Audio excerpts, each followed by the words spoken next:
So now we'll study about this question. We'll try to understand कि एक model answer क्या हो सकता है.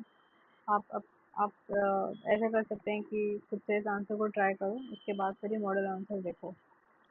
ठीक है. अब जैसे इस क्वेश्चन में क्या है कि वाइस प्रेसिडेंट के पावर्स और उसका कॉन्स्टिट्यूशनल पोजीशन क्या है.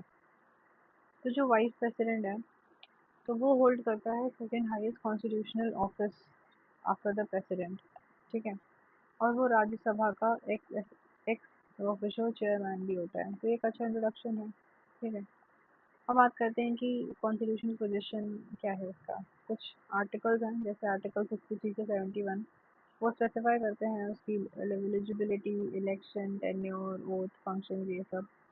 फिर वो राज्यसभा का एक्स ऑफिशियल चेयरमैन है.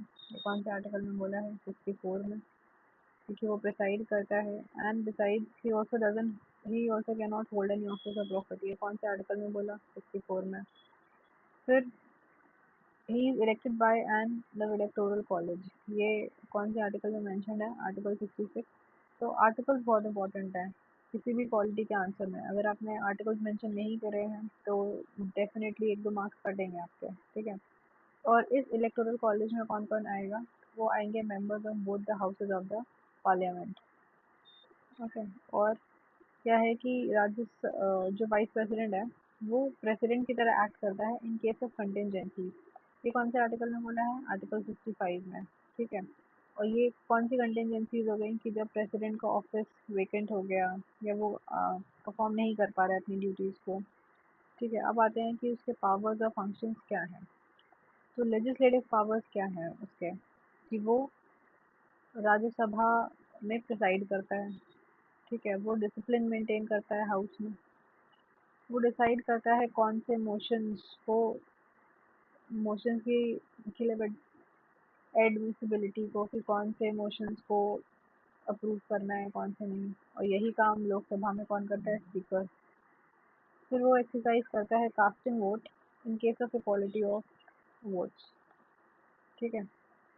नेक्स्ट क्या करता है वो सुपरवाइज करता है पार्लियामेंट्री कमिटीज़ को.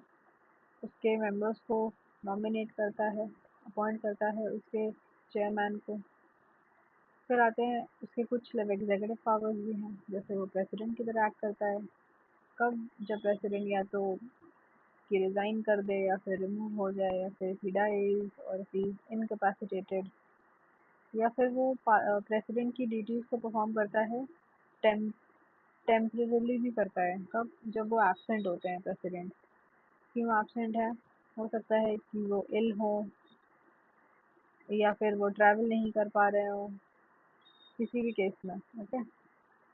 अब वाइस प्रेसिडेंट जो है, अब हम इसको कैसे कंक्लूड कर सकते हैं कि जो वाइस प्रेसिडेंट है वो एक क्रूशियल कॉन्स्टिट्यूशनल रोल प्ले करते हैं. वो कंबाइन करते हैं लेजिस्लेटिव अथॉरिटी को as chairman of Rajya Sabha. And also उनका एक कंटिजेंसी मतलब एग्जीक्यूटिव रोल है